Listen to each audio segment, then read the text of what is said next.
This is the Patriots Drive Podcast. We are all Patriots.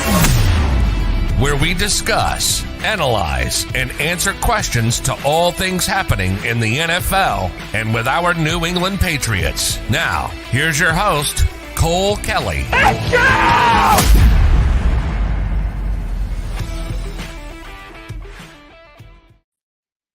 Welcome into another edition of the Patriots Drive Podcast.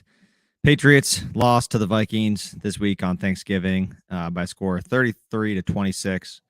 It was a tough one. We'll get into a lot of different things about that today, obviously, and then we got a tough stretch of games coming up here that are going to really show what this team's about. But I'm here with my co-host, Jace Campbell. How's it going, Jace? It's going good. I wish we were coming on here talking about a win with how good the team played and how good the offense, well, I shouldn't say the team, how good the offense looked compared to the previous weeks and honestly the whole year in general. And it sucks that the things that we had been so high on, the defense, the special teams unit, really let us down in this game. And like you mentioned, we'll get into it more and more, but the things that we had been relying on so much this year disappeared. And this was one of the few games I felt like our offense kept us in the game. And that's something that I did not think was going to happen.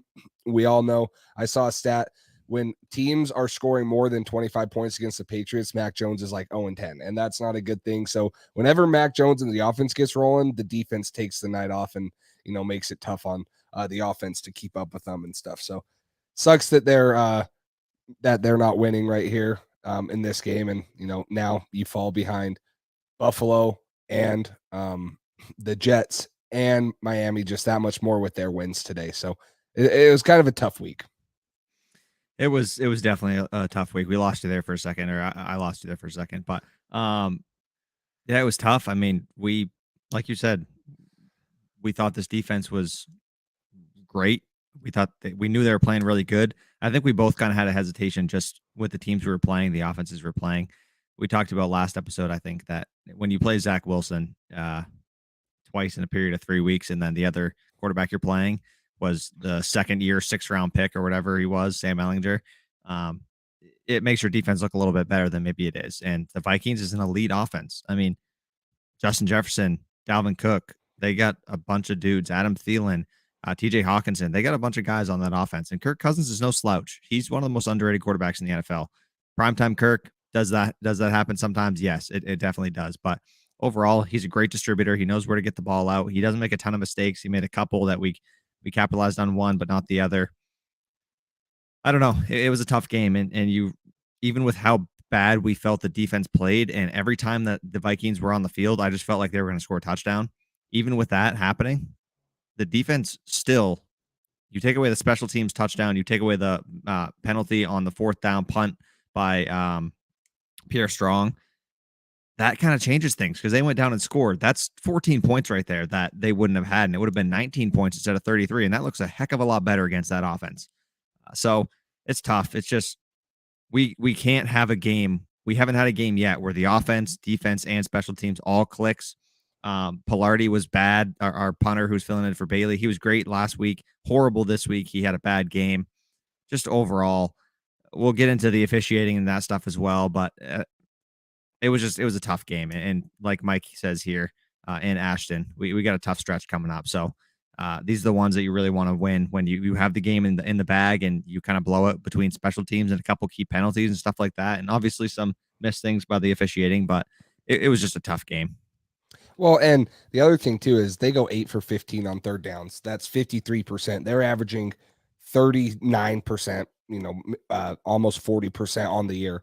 You just kept, it was one of those games where sometimes the Patriots are in those games where they're going to give up a ton of yards, but they're going to hold teams to field goals. And this was one of those games where I felt like they weren't going to hold them to anything. It was going to be a ton of yards and a ton of points, and it was. And they didn't get off the field on third downs. You didn't have that much production getting to the passer. And Justin Jefferson he's that dude. Like everyone knew that he was going to be that guy. And I didn't expect him to torch us, like for 200 yards, but I expected him to get his, and he did. And he, was a huge impact on that game. You saw on that Adam Thielen route where Devin McCourty cheats over to him, and then they just run a little grid concept to Adam Thielen in the other end of the end zone, and Jalen Mills is late on it. He even when he wasn't getting the ball, he made a huge impact on the play, because we all know Bill Belichick, he wants to take away the number one option for teams. And that was clearly the only option that you had in the passing game, was taking away Justin Jefferson. And it's hard to take away a guy, but that's again why us as Patriots fans sit here and say, go get Mac Jones, a guy like that, because we saw Mac Jones have a great game when he had time to throw the ball, and he doesn't even have a true number one receiver, and Jacoby Myers was banged up most of the game.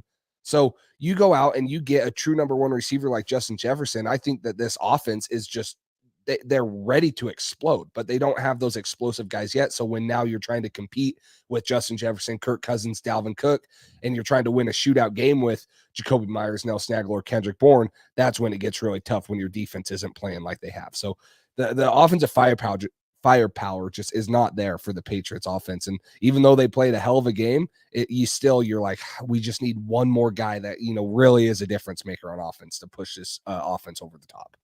I don't think there's any. I was having this conversation with a friend of mine the last 2 weeks ago. I don't think there's anything I wouldn't give up for Justin Jefferson. There's not I would give up Judon plus a first round pick for Justin Jefferson. The dude is so special, and I don't think there's a receiver in the NFL that would fit our system better than Justin Jefferson. He can play the inside. He can play the outside. He can play the slot. He can line up at any position, any spot on the field at wide receiver, and he lines up in the backfield now too. He's so versatile. He's so great after the catch. He's great at the catch point with contested catches. I mean, the whole thing about Bill taking away your number one weapon, I was a little frustrated with some of the soft zones and how much space they gave him in general at times. It's a tough matchup for Jonathan Jones to go one-on-one with Justin Jefferson. Nobody can go one-on-one with Jefferson. He's an animal. He's a baller. I was a little bit disappointed in the lack of doubling him.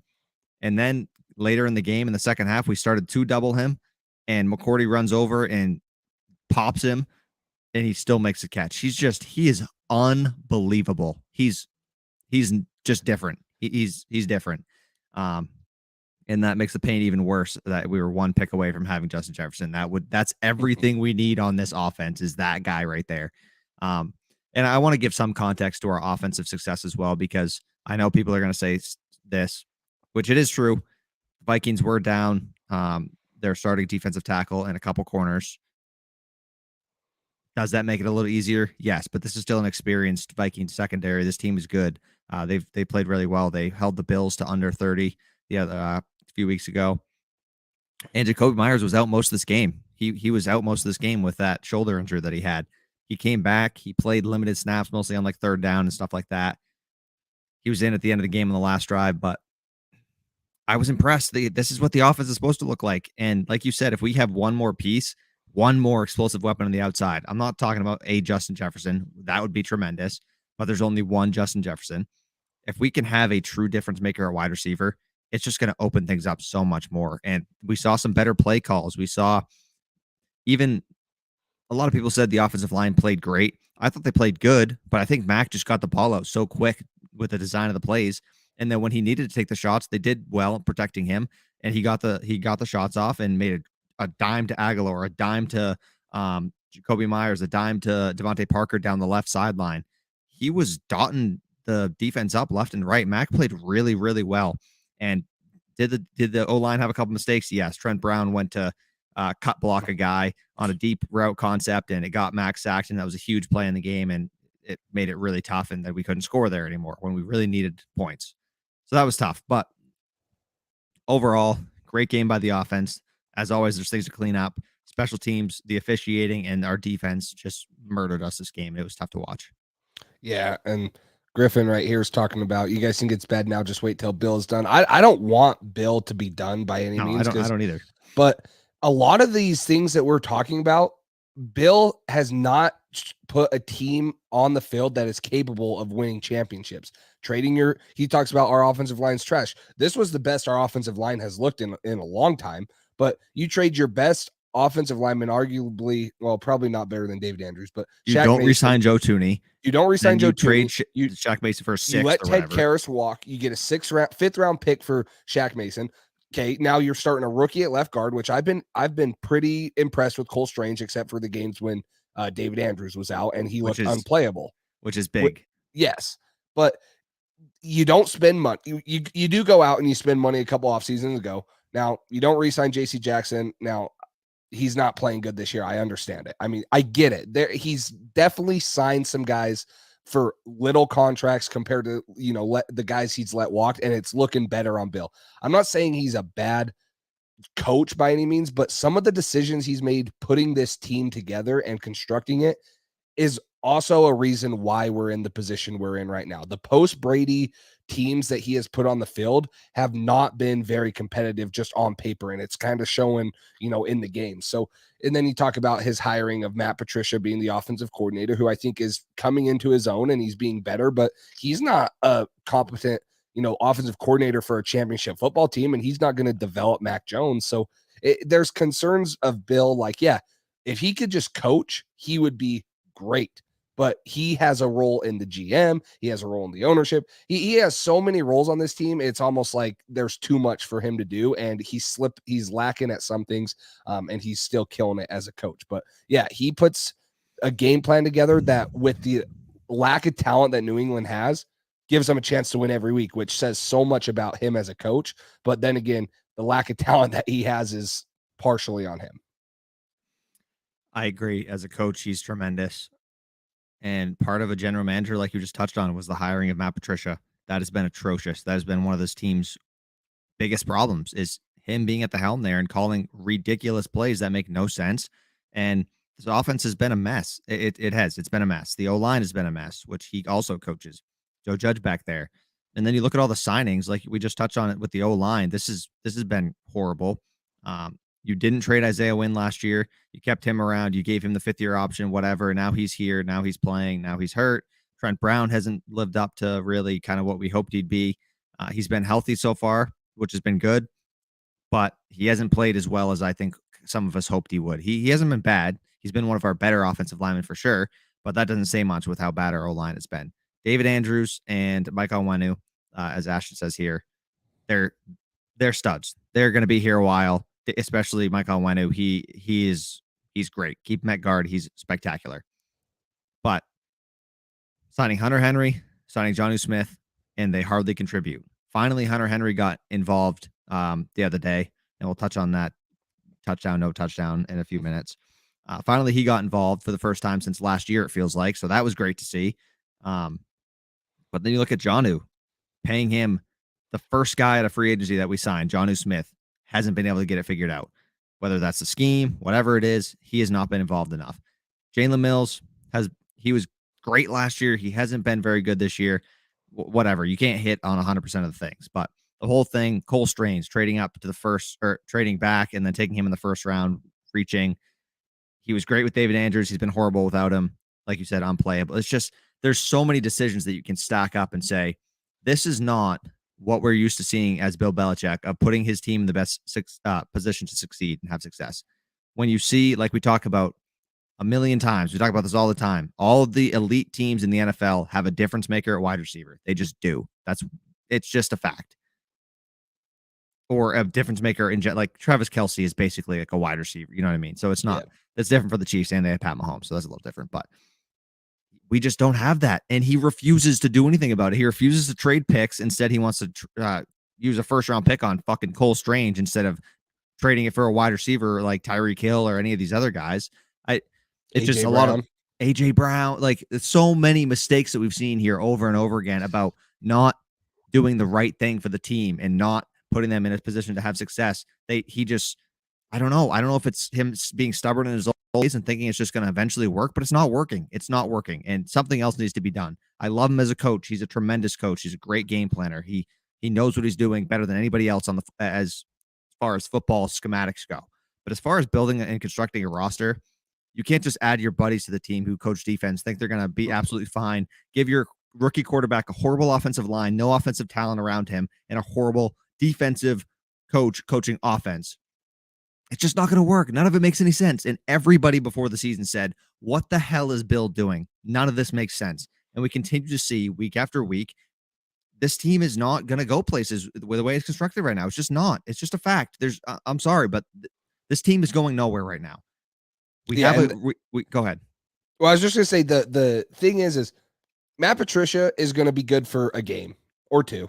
And same with our offense. But consistently, we want championships, right? Like I see Griffin in here talking about he watched New England win 6 Super Bowls without a number one weapon. Well, you had Tom Brady and Bill Belichick, two of the greatest You to also had ever do what Gronk, they've done. Randy you had Gronk, Moss, but we have Edelman. no consistency and no superstars at any position. You're not going to get that consistency. You're going to get good 1 to 2 week stretches, kind of like what we saw last year. And I even think that was long. We had a 6-week stretch where we were all the Super Bowl favorites, right? It's going to be the Pats and the Bucks in the Super Bowl. And ever since then, we have not seen that because we don't have the talent to do that consistently over and over again. And when you're playing at the best level and the highest competition in professional sports and your sport, you got to have that consistency and those elite players at any position. So we don't have many of those. I would say Judon's like that. He's elite at his position. And other than that, I don't know if we have any elite guys on the field at all. So that's where it's frustrating. And Griffin, I know they didn't win a Super Bowl with Randy Moss, but if you're telling me that Randy Moss on the Patriots was not one of the most dominant offense in the NFL ever, and that they shouldn't have won that Super Bowl, I mean, come on, we're being ridiculous here. That was a ridiculous team that just one bad day at the office, then they lost the Super Bowl. It's just that it is what it is. I get it's about chemistry, but Randy Moss, what did he have? 23 touchdowns that year? NFL record. Brady 20, threw for Brady threw for 50. Yeah. I mean, at the end of the day, when you got guys, you don't have to have chemistry. Kirk Cousins throws the ball up to Justin Jefferson. It doesn't matter. He catches it one hand with 4 guys hitting him against Buffalo on 4th and 18. Playmakers make plays. We don't have enough playmakers. That's the facts. The only other guy I'd put in that conversation with Judon is Mike Owen, who's climbing his way up there as like an all-pro kind of guy. Yeah. But you look at other teams around the NFL, they're stacked with them. They just are. You look at Buffalo, they got Josh Allen, they got Stephon Diggs, they got Micah Hyde, Tre'Davious White, they got what's their other safety? Jordan Poyer, they got Von Miller. I mean, they're stacked. They got superstars at every level of every piece of the team. It's ridiculous. You got to have players. Belichick says it all the time. Players win games. Yep. We don't have the players to win these games, and that's just a fact. Yeah, and I get it, Griffin.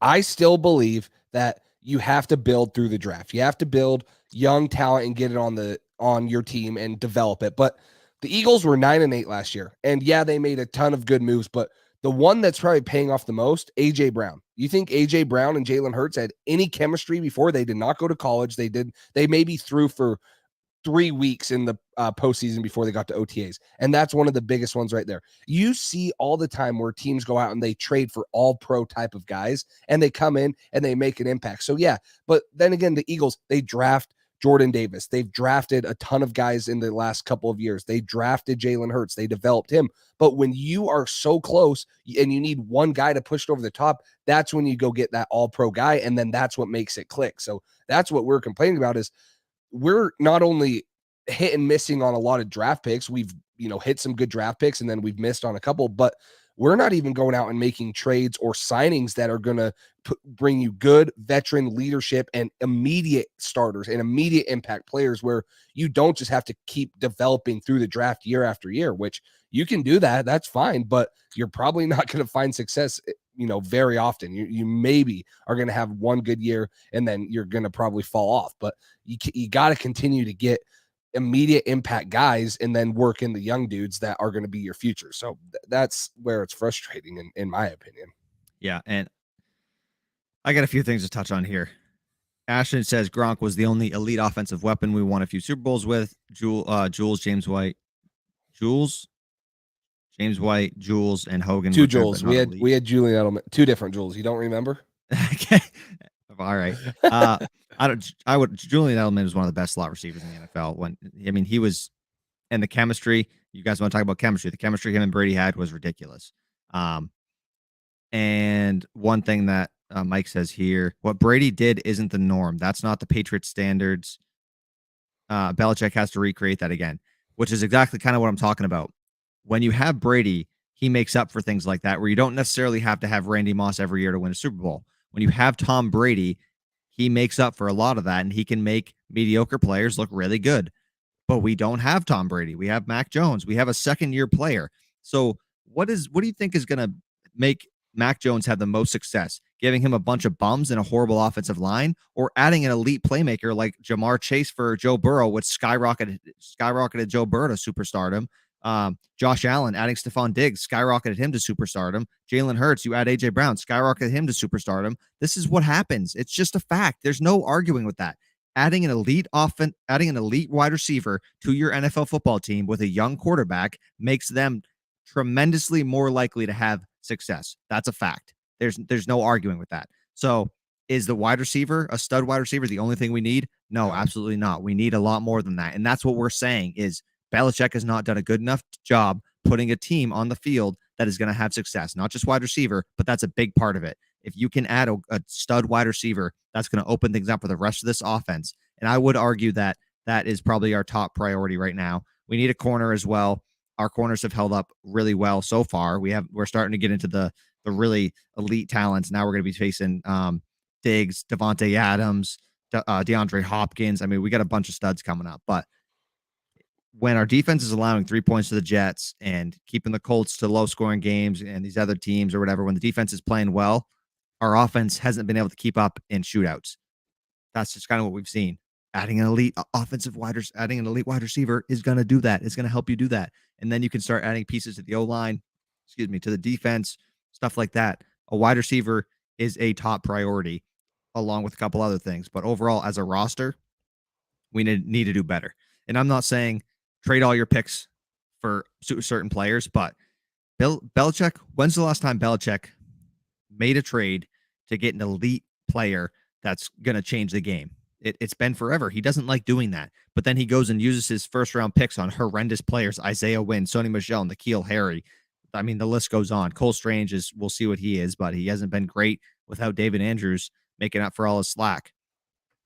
There's the throw away all the picks is not working for the Rams right now too well. They got one Super Bowl and now they're toast. They're 3-8 or whatever it is. So I'm not saying do that, but it's just Belichick needs to be better as a facilitator for this team and as a roster constructor. Yeah, and the other thing too that's concerning about Bill is he doesn't, when people get too expensive, on your rookie deals, and I bring this up because Griffin brought it up. He says, we will get a weapon, but you have to do it in a smart and not overpay some bum. Well, the way the wide receiver market is now, everyone's getting overpaid. Christian Kirk's getting overpaid, but Christian Kirk would also be our leading receiver He's been great. By 150 plus yards, and he has 7 touchdowns on the year. Our leading receiver has 3, which is Jacoby Myers. So he'd be our leading receiver. And yeah, I'm not saying he did not get overpaid, but when you draft a guy that's a stud, a Jamar Chase, a Justin Jefferson, I know AJ Brown got traded, Tyreek Hill, stuff like that, but you have to sign them, and you have to be willing to spend that money to keep them. And that's I don't see Bill Belichick doing for not just receivers, for any position. I don't see him, he didn't pay JC Jackson, which, yeah, I know, I get it. It looks great right now, but he didn't pay him. There's been multiple other guys. He didn't want to pay Shaq Mason again, right? So, let's get a 5th for him, right? I don't know, maybe he won't even pay Jacoby Myers.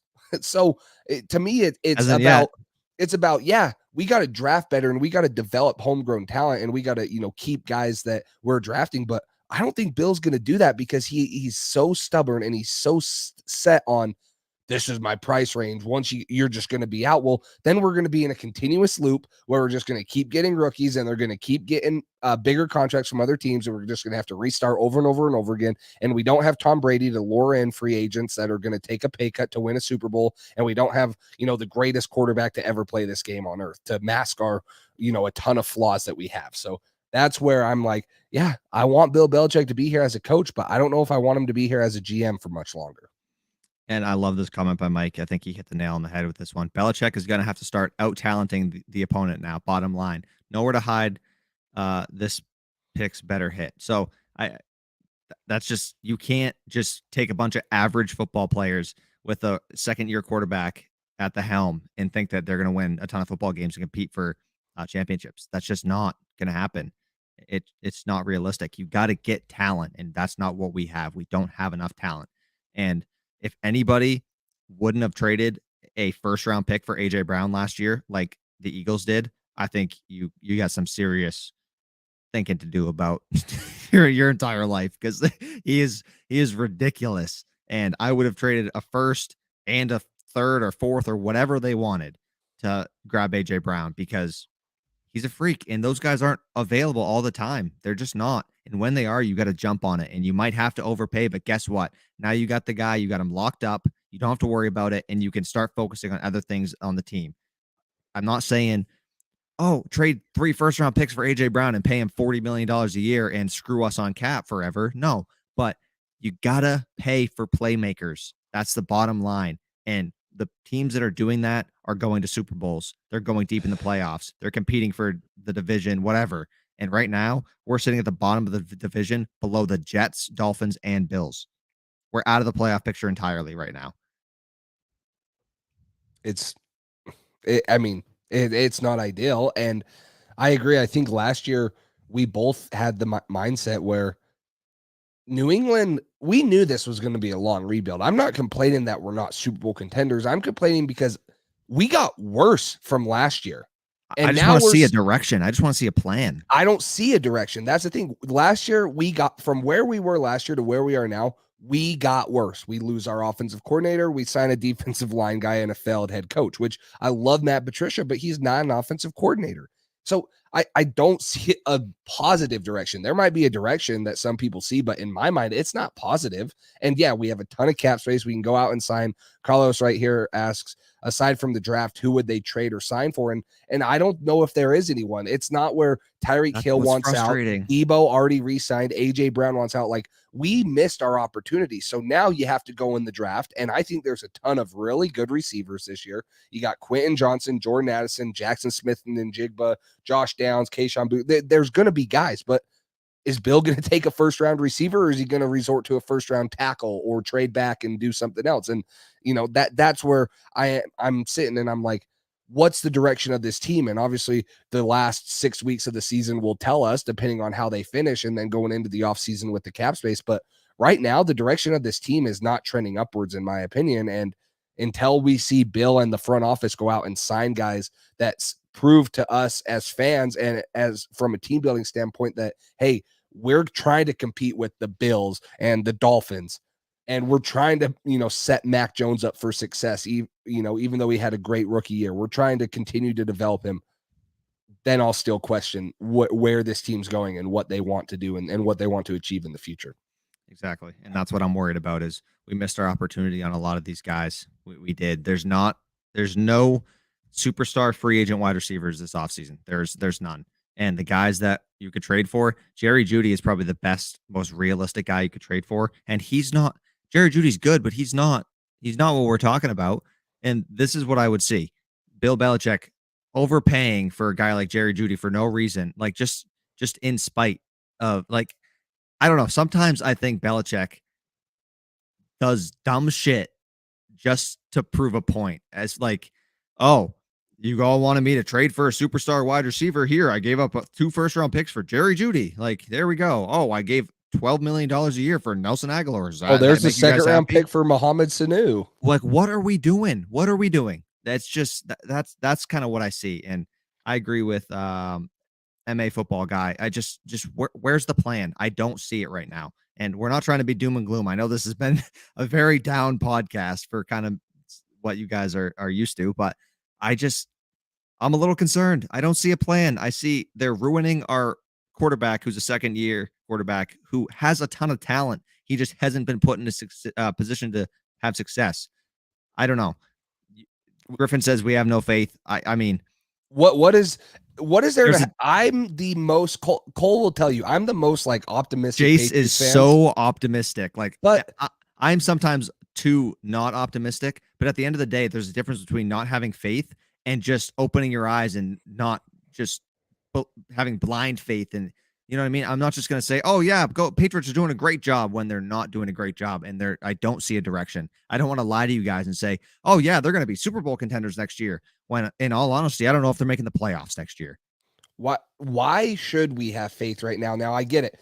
The Patriots looked on offense as good as they have against the Vikings. And I would love to see that continue. And if we go out and beat Buffalo this week, great. But when you talk about where we were last year, Mac Jones almost wins the Rookie of the Year. He sets almost a record for the highest completion percentage by a rookie. You have all these positive things in last year, and it seems like right now we are 10 steps behind where we ended last year. That's where the lack of faith for me is, and it's not because I don't think that we can turn this around. I 100% think that the Patriots can turn this around, and I know Robert Kraft hates seeing the Patriots lose, so that gives me faith because Robert Kraft at some point is going to start spending his money because he wants to see this team win, and he hates how, the fans are, kind of having this same thing that we're talking about where it's like, what are we doing? Like they're starting to lose faith almost. But to me as a fan, you got to look at it and say, hey, where are we going and where are we going to be in 2 years? And right now, I don't know where we're going to be in 2 years. Last year, I thought I had an idea. Hey, Mac Jones is going to be a really good quarterback. And if we can just get him one weapon, we're going to be good. Now it's, hey, we still need a cornerback, even though Jack Jones is playing good. We need a lot of offensive linemen because right now 3 of them are looking almost implayable. And then you still need a receiver. You didn't address the linebacker position with youth. Now, we have some guys that are playing, but you just got to get more talent on the field at some point. And McCourty's going to retire. McCourty's going to retire. Yeah. Slater's going to retire. Heck, James our punter position, retired. We're such a mess. Our punter position's a question. So it's just in the grand scheme of things, it's not a lack of faith for me because I think the Patriots are one of the most well-run organizations, but they're not acting like it. And they haven't been acting like it since Tom Brady left. I'd love to ask you this, Griffin. What about this team makes you excited and makes you have faith that they're apparently going to win the Super Bowl next year? Because I don't know what you're talking about. What makes you think that? What makes you think that there's any chance the Patriots win the Super Bowl next year based off the trajectory of this team right now? At this point, I wouldn't care if we overpay for a receiver to trade for them. At least there'd be something exciting about this football team. Right now, we're putting up 3 points on offense against most teams that, unless they have all backup corners and a backup defensive tackle and whatever on the field. Like, it's just, what is there to be excited about? This offense makes me want to rip my eyes out every week except last week. It's horrible. It's horrible to watch. And anybody who's not a Patriots fan must be sleeping during these games because they're like, this is just disgusting. And we're diehard Patriots fans, so we're obviously going to watch every single play multiple times, which we're sickos. This is what we do. But I don't know. I don't know what there is to have a ton of faith in or be super excited about, because Belichick, at the end of the day, we always hear, oh, the Patriots are interested. The Patriots are one of the finalists for this player. They're involved. And it never ends up happening. How many times has Odell Beckham been a Patriot? A million. I was just going to say social media. Same like, thing. It's just every year we get our hopes up and we never get anything exciting from it. Like nobody. Judon was the one player that was shocking in that offseason when we had a gazillion dollars to spend. Bill actually went out and got some guys, and then we don't use them correctly. So it's like, what does it even matter?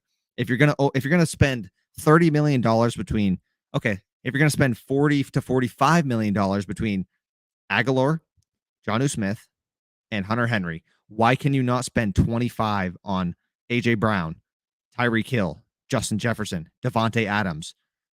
I think that's probably a better source of your funds than spending it on those bums. I'm not saying not all of them are bums. That's a little excessive, but I like Hunter Henry and Jonnu. Aguilar, whatever. He is what he is.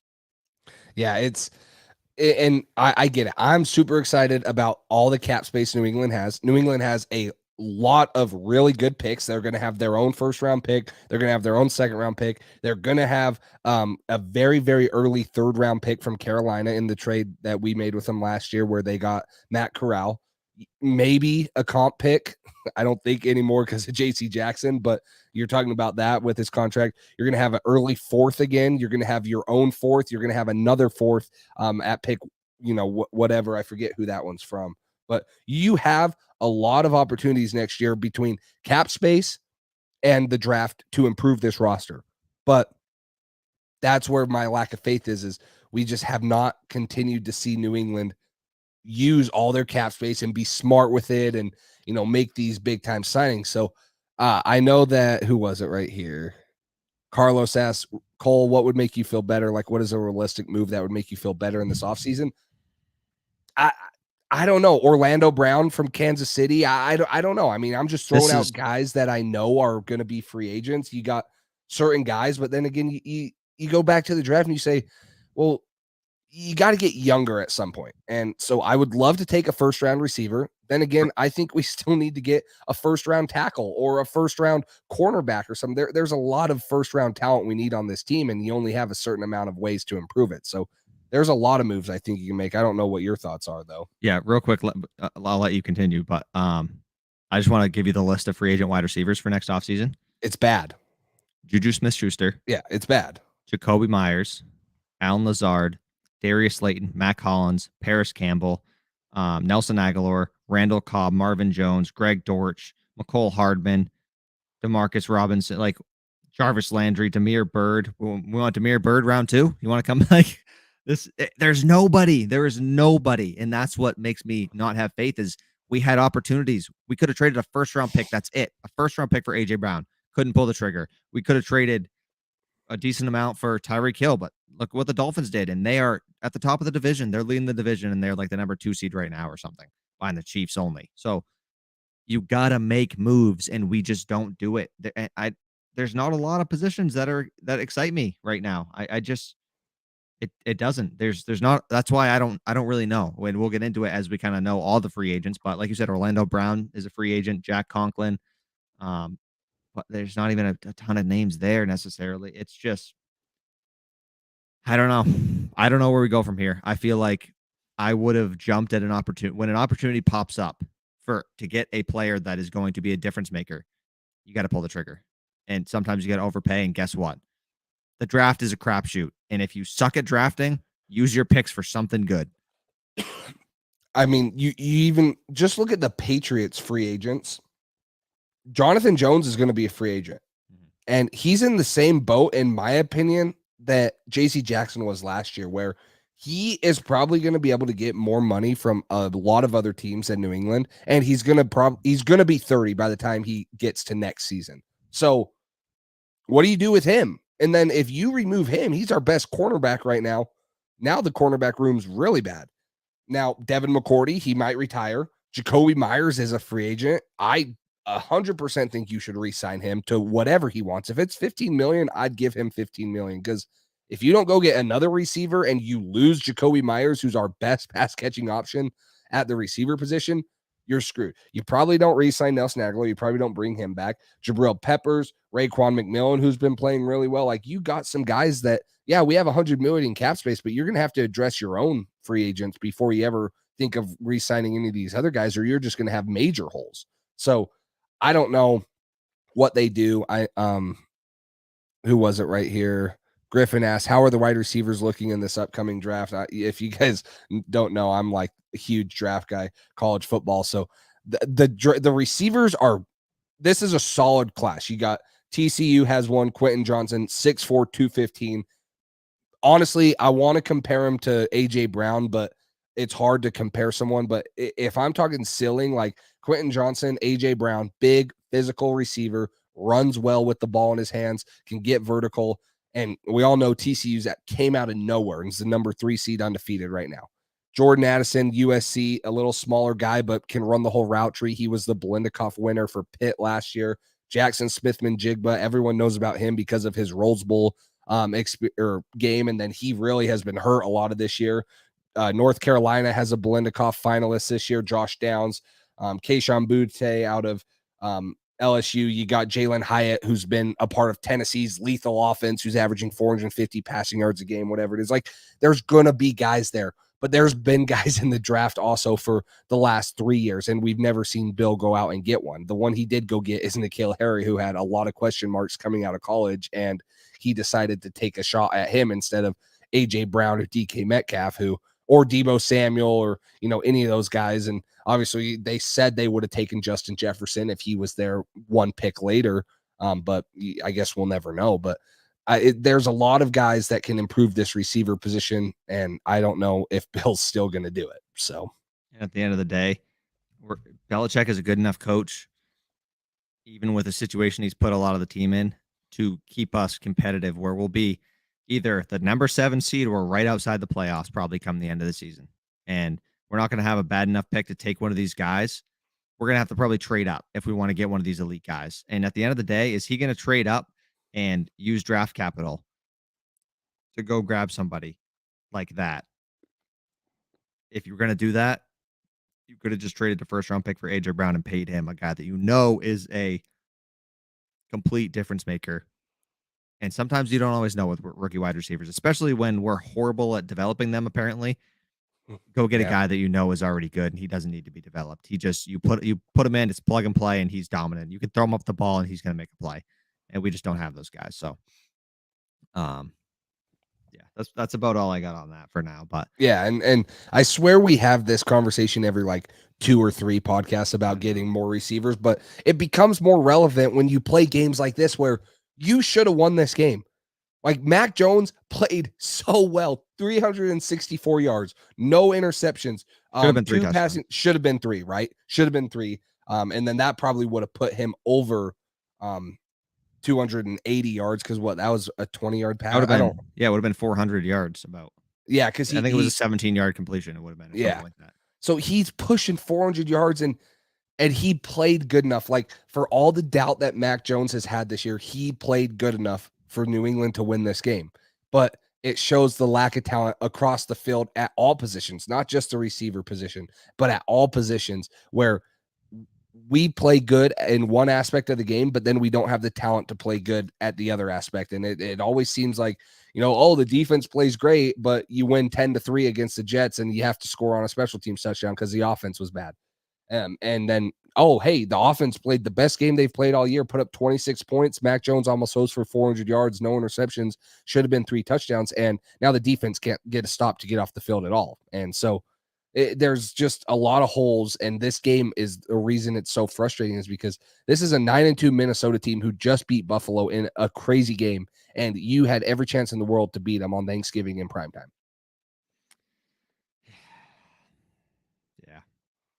I don't know. I agree. Mac played tremendous. I think this also leads into coaching, kind of what you're talking about of not playing complementary football. Like you said, the offense played good, defense, special teams played bad. The penalties, the lack of complementary football, the mental errors, just the stupid mistakes. That has a lot of that has to do with coaching. And if it wasn't Bill Belichick, we'd be harping on the coaching being horrendous about all of these things being wrong with the team in general. And I don't know if he has too much on his plate. I don't know what it is. But ever since Brady left, and I hate to say this because Belichick is such a good coach and I love him, and I'm so thankful for everything he's done for the franchise. But ever since Brady left, this team has not been the same as far as staying on their P's and Q's, playing with fundamentals, not a lot of penalties. The defense has been good. The defense is one of the least penalized defenses in the NFL.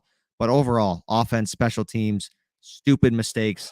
That flag on the punt was the difference in the game. They went and scored and they won by 7. That was it. The game was over after that punt. Just stuff like this. It happens way too often where it's not out of the ordinary. This is what happens now. This is the team. They do this. It's not out of the ordinary. It's not, I don't know. So the coaching needs to be better in that aspect. The players need to stop making stupid mistakes. It's a penalty. You know what you're doing. You can't grab the guy. You can't grab his face mask. You can't hit the punter when he punts the ball after he already kicks it. You can't do this stuff. And at the end of the day, I think it comes down to just coaching, mental focus, all the above. I don't know. It's been a frustrating year after kind of what we saw last year, trending upwards and then crashing down. Ever since that bye week last year, it's been tough. Yeah, and the thing is I feel like the penalties that New England gets, like penalties are a part of the game, but the penalties New England gets are at the worst, most crucial times. It's when New England has a drive going and now it's 1st and goal and now you're going to just bump us back because of a holding or a false start that on a really good run and now it's 1st and goal from the 20. Or it's, you get off the field, throw down a chance for Mac Jones to go tie the game, take the lead, and roughing the punter. And it's always the untimely. There's never stuff. Something that doesn't matter. It's never like a 5-yard false start on a 23-yard field goal. It's always a crucial penalty that just kills you. And when you have such a bad offense, You can't make these mistakes. You just can't, because it kills you. Every yard matters when you're struggling for offense like this with a horrible O-line and a bad offensive coordinator. Every yard matters. And this team is just not playing like it does. Yeah, and the Patriots have the style of offense. There's certain offenses that when you have a negative play on first down or at all, it's hard to overcome it. And I think the Patriots are like that. The Patriots are the best when they are ahead of the sticks. They get a good first down run. They can, maybe run it on second down, or they get an effective play action pass. They are effective when they're not in second and longs, third and longs. And that should be the case for most teams. But there's times where the Kansas City Chiefs or the Bills will have 3rd and 20s. And as a fan, you just sit there and you're like, they're going to freaking get this, right? They're going to get this. There is not a time where it's 3rd and 8 or 3rd and 10 where I think the Patriots have a chance. I'm like, oh, they're probably just going to run a draw here to, get a little bit extra field position. Maybe run a screen that will work occasionally. And, you blame that on Patricia. You blame that on the offense not being explosive. But that's the matter of the fact is the Patriots, and I think that we'll kind of, I'll keep it on the Vikings, but we had 13 rushing attempts this game. And we weren't very effective in the rushing game. We were 13 for 45 yards, no touchdowns, which when the Patriots don't have their run game going, and Mac Jones did play incredible, but when you don't have a run game going, it's hard to win football games in the NFL. And I think that the Vikings in the last couple of drives were just able to hone in on the passing game. And when you don't have that elite separator or that elite guy that can go up and get the ball or make yards after the catch like Justin Jefferson can, it's really hard to sustain a drive in the NFL when you got cover corners that are running 4.4s and are in the NFL for a reason, and you got linebackers who can get to the pass rusher, and you got big 260-70 pound pass rushers that just blow by Trent Brown and Yadni Kajustu or whoever. It's just, there was a lot of things that went wrong with the running game too that I think eventually caught up to New England at the end of the game and made it harder for them to continue that success that they had through the air. And when you have 5 guys for over 60 yards receiving and 2 for over 75, that's a pretty good recipe for success. Mac was slinging the ball all over the place, and I don't know. He played so good. This is what Mac Jones can do when you put him in a good situation, as far as give him time, call good plays that give him a chance to have success, and not have 3 receivers running in the same exact area and the offensive line just walking guys, escorting them to Mac Jones.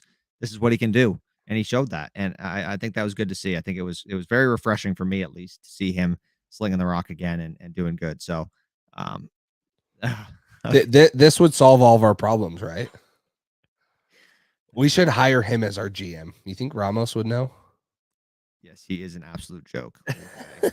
He would do all the right things, though. If he could just do everything he tweeted because it's so easy, we'd be the best team ever. There's not a bigger clown in Patriots fan base than Justin Ramos. That's funny. Yeah. Well, let's obviously keep the comments going. Let's get into the good, bad, and the injured. Usually do this after every game, and we've talked about a lot of it and stuff, but we'll kind of narrow in on some players. So, Cole, do you have any one that stands out for the good, bad, and the injured? Yeah. Well, since we're 50 minutes in, I'll try to keep it semi quick. But a guy we've already talked about, Mac Jones. I thought he was tremendous. I thought he did a great job. So for all the reasons we talked about, I'm going to put him on the good list as my number 1 guy. Perfect. And that goes right along with Red Patriot. Cole, Jace, do you think that Mac Jones is our franchise quarterback 1?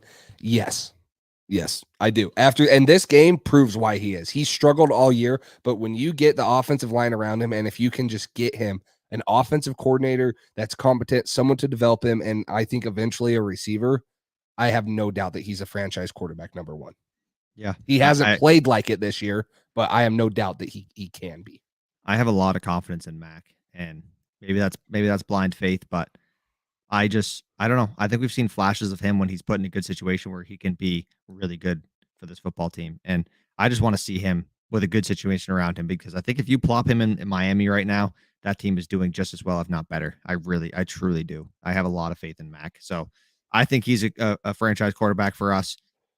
My concern is that we're going to ruin him, and that has nothing to do with Mac Jones. So I believe in Mac. I don't believe that we're going to put him in this situation to have success.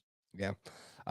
I'll go with my second good. I agree with Mac Jones. This was my next guy too from MA Football Guy. Hunter Henry really should have had 2 touchdowns, got robbed. Obviously, we've seen the pictures, we saw the play, but this is what we expected with Hunter Henry and Mac Jones coming through. Is like the chemistry was there last year. It was so good in the red zone, really everywhere, and it just has not been there yet. And play calling, there has not been as many play action opportunities for Mac Jones, and you finally saw this week Mac Jones be able to find Hunter Henry.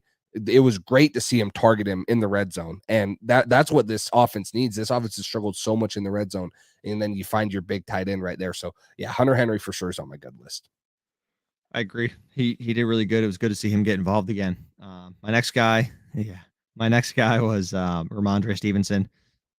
36 yards rushing on 7 carries. He averaged 5.1 a carry. So he did pretty good running the football.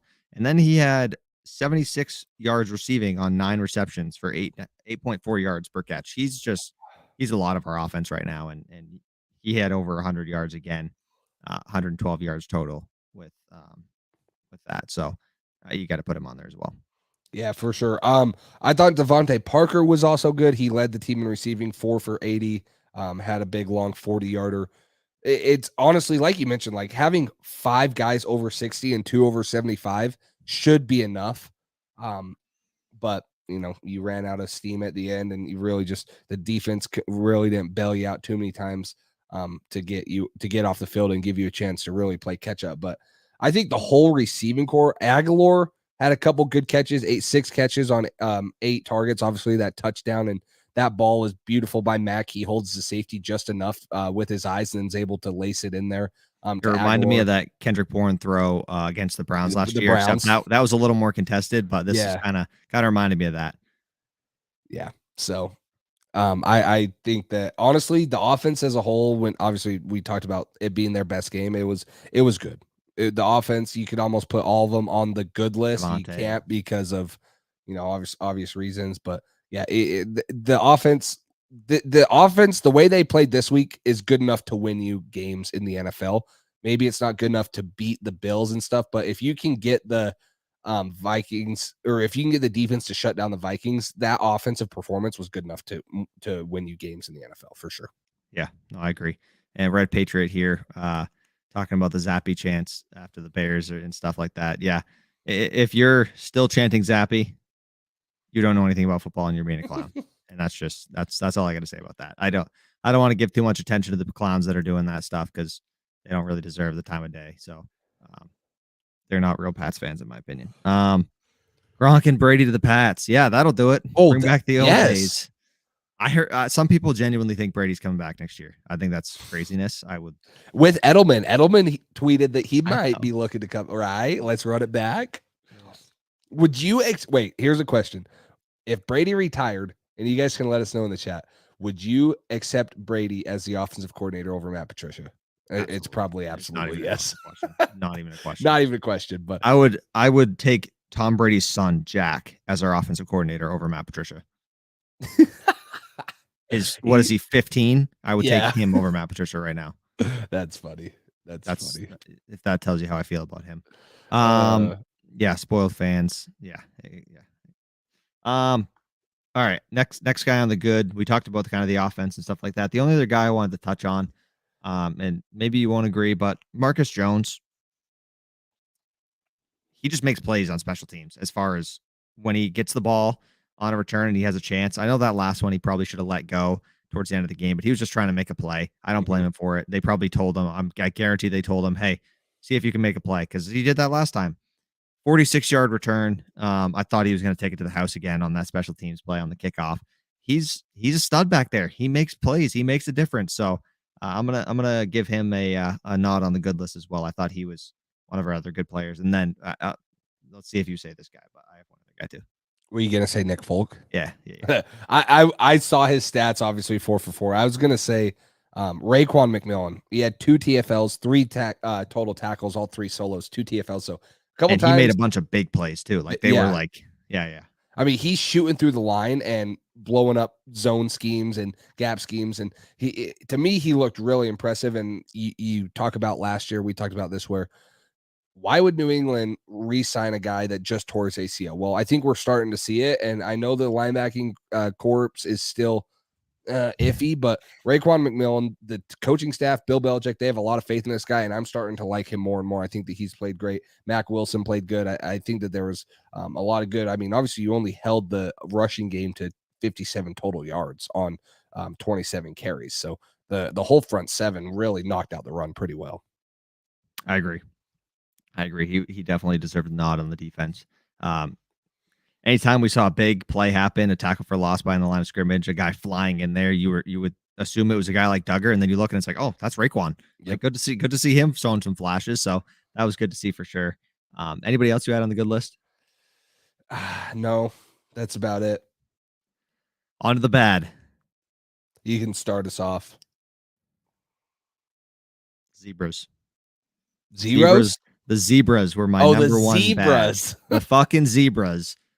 I hate blaming games on officials because it's not just all on the officials. It's not just all on one play. You got to overcome adversity. But goddamn, did they have money on the fucking Vikings? Because it was absurd. The Hunter Henry one, that was a catch. That was a 4-point swing, and it's a momentum swing. He was pissed on the sideline. He was pissed post game. You don't see him angry very often. That's how you know it was a catch. The face mask on Mac Jones on that third down, that was blatantly obvious. The kickoff return for a touchdown, the holding on Kyle Duggar, blatantly obvious. He wouldn't have scored a touchdown. He would have got pushed out at like the 27 or something like that. That's so many points that you can add up between plays during the game that just weren't called for us. They just weren't. And it's obvious. It's right there. You get guys, you have the officials right behind the quarterback on every single play. And when Mac's head is facing the official behind him and his body is looking straight ahead, I think you know something's fucked up. And that was what it was there. It was horrible, the officiating, and it really cost us this game. I truly believe if they made the correct calls all game, I think we win this football game. And I hate doing that. I really do. I don't like blaming it on the officials because it's not on them often, but this had a lot to do with them. I really, truly feel that. And it stinks. It was disappointing. It was Thanksgiving. It was like you see Kirk Cousins and Jefferson and all those guys eating turkey after, and it's like Kirk was talking about his experience last time in Washington. It's a cool thing. I think it's a good way for the team to bond and to kind of get some momentum going into next week against Buffalo. And it's just another kick in the balls that, God, we played great on offense finally. The officiating screwed us out of more points. The defense didn't do great. Special teams didn't do great, but it wouldn't have looked as bad. And we probably would have won by a touchdown or two if the officiating was called correctly, and it just wasn't. It was just disgraceful, to be honest. Yeah, for sure. Ashton says special teams very bad. I told Cole this. I thought our kickoff team was killing it until the kickoff return. Like they were stuffing them inside like the 20. Yes. Yeah, I was impressed with them. And then they just take it off, and then the whole special teams just like went to crap. Now, the other one specifically I wanted to put, Michael Pilardi averaged 41 yards per kick. The worst in the NFL right now is, I bet you guys can guess, Jake Bailey at 42.5. So he averaged a whole yard and a half less. And obviously he hit that one horrible one that was like 30 yards. And he did have a 56 yarder. So that's going to skew the stats, but he's not punting better than Jake Bailey. And that's who we're going to deal with for the next 3 weeks as Jake Bailey's on IR. So I don't know if our punting team's going to get any better. You know, I don't understand. What? How do you punt so good last week in New England with the wins, and you go in a dome to Minnesota and you suck? How does that work? And also, I just brought this comment up from Carlos.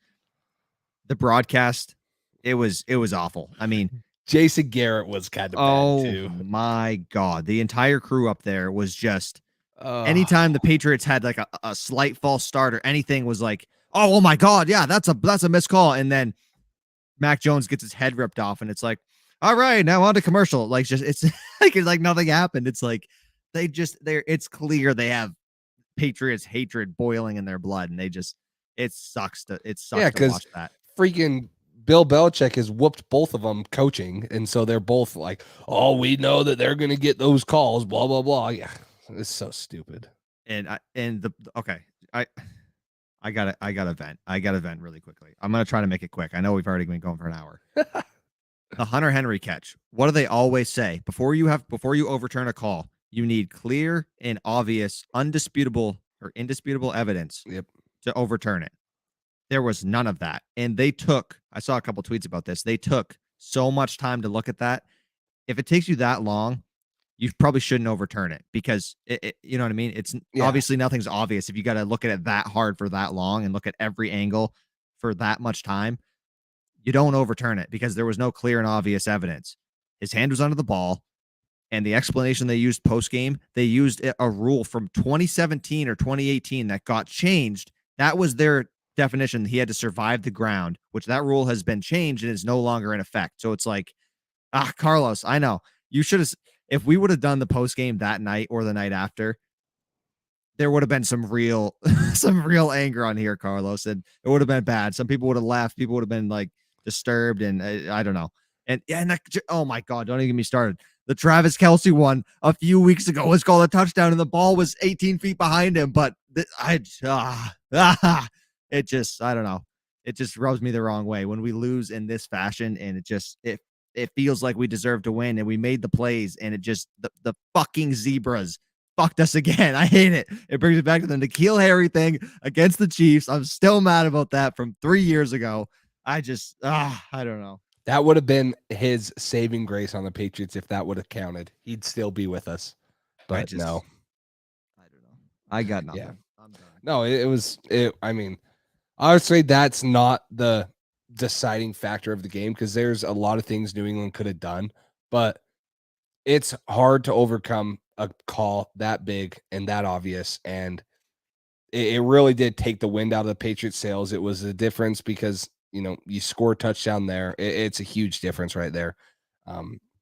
It does suck. I mean, I'm not blaming it on the refs right there. Cole's not blaming it on the refs, but that's a huge momentum swing right there, especially that late in the game at the time it happened. And I honestly think it did affect the Patriots, just how they were carrying themselves.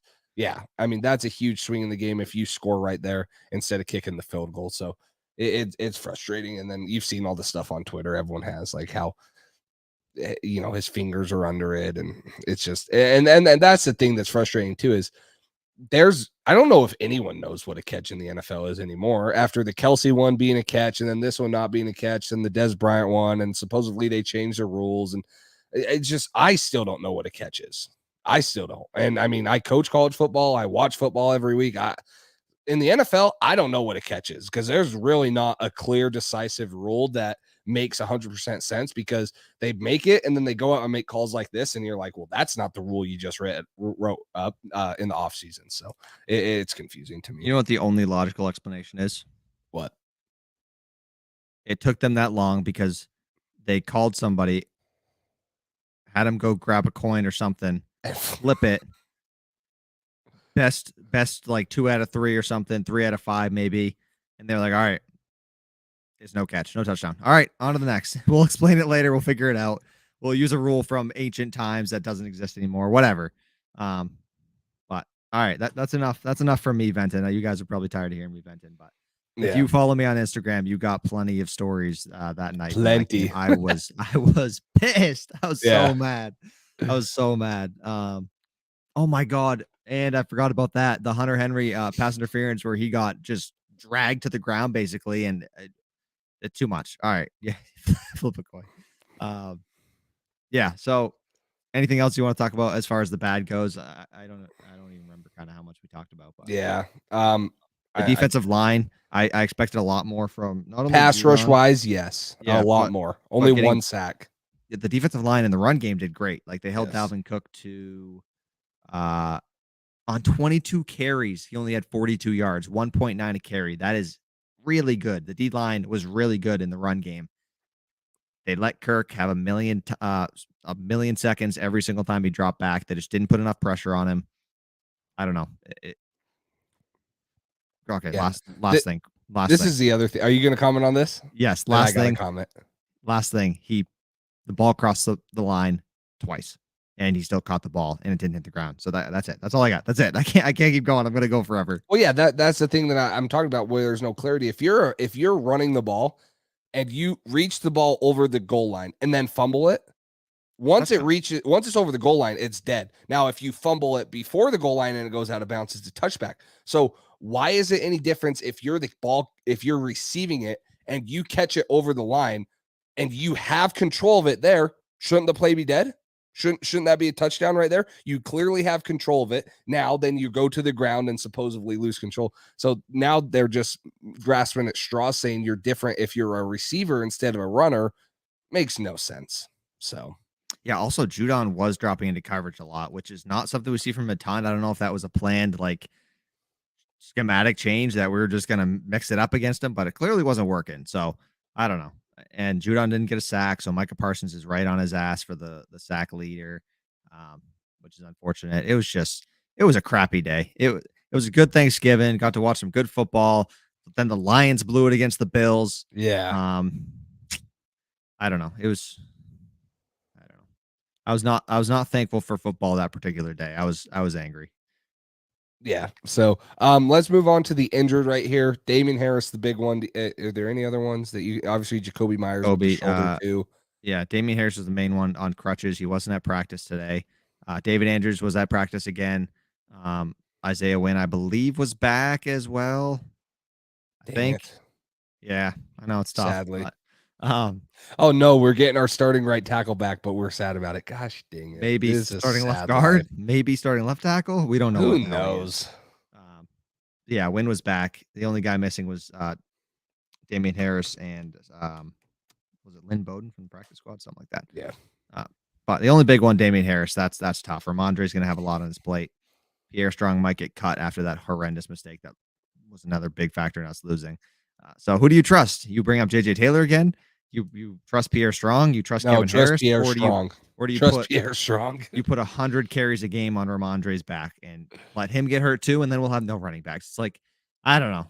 Not a great solution. Yeah, Damian Harris, this is the thing. If you want to get a contract, he might have to come back here because nobody else is going to sign him with his injury-prone history. You know what I mean? So this might be his best spot where we can manage him behind Ramondre and hopefully keep him healthy. But even with limited touches, he just hasn't been able to stay on the field. Yeah, and I think that, Carlos asked right here, because of the injury, do you see us signing another running back? I think they should. I think that you probably just ride out Ramondre this year, and you have to have someone next year, whether it's Ty Montgomery or you get Pierre Strong or Kevin Harris going, or you sign someone, but you can't be using Ramondre Stevenson as the bell cow back like you are now. So you got to have some plan in place to say, hey, this year maybe we're going to take Ramondre through and we're going to spell him with Damian Harris when he's healthy. And then occasionally I would personally, if Damian Harris misses an extended time, I would like to see Pierre Strong or Kevin Harris at least get some extended touches with Ty Montgomery now out. And I'm kind of giving up on JJ Taylor. I'd rather see those other two guys as a rookie start getting some carries, and maybe they can prove themselves and be in the rotation next year permanently. So I would like to see some of those young guys get some rotation, no carries, but I don't know how much they're going to get. Yeah, I don't know either. But Carlos says here that Mike Reese said today there's mutual interest with Harris, and the injuries should keep the price tag low. Yeah. So that would be good, I think, for both sides. As far as I think he wants to be here. I think he's a good leader, even if he's injured. I think he's a good back, and he's a good leader. So Belichick, I haven't seen him rave about somebody like Ramondre in a long time, but he loves Ramondre. I mean, he really does. He talks about him all the time in the private press conferences with like the announcers or whatever, and then publicly too. He compared some of his pass blocking to James White, which is crazy. Yeah, comparing anybody to James White in his second season. So, I think that's all I got as far as the good, bad, injured goes. I don't know if you want to touch on anything else before. No, I obviously, if you guys are followed to us or subscribed, you guys can keep up to date with all of the stuff that we will be having come out on Wednesday, which will be our pregame show, and that will tell us all of the pretty much final injury report at that point, since we play on Thursday. So that will be a huge thing. Make sure you guys, if you want to find out all that stuff, tune in on that show. Oh, real quick, this literally just came out. Report: Alabama offensive coordinator Bill O'Brien is considering a return to NFL coaching, per Jeff Schultz.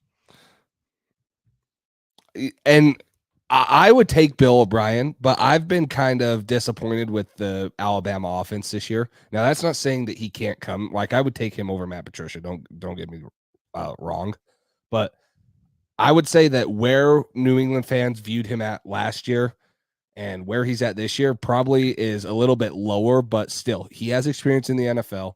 Alabama's still a great program with tons of talent. He's going to bring a new style of offense if Bill lets him.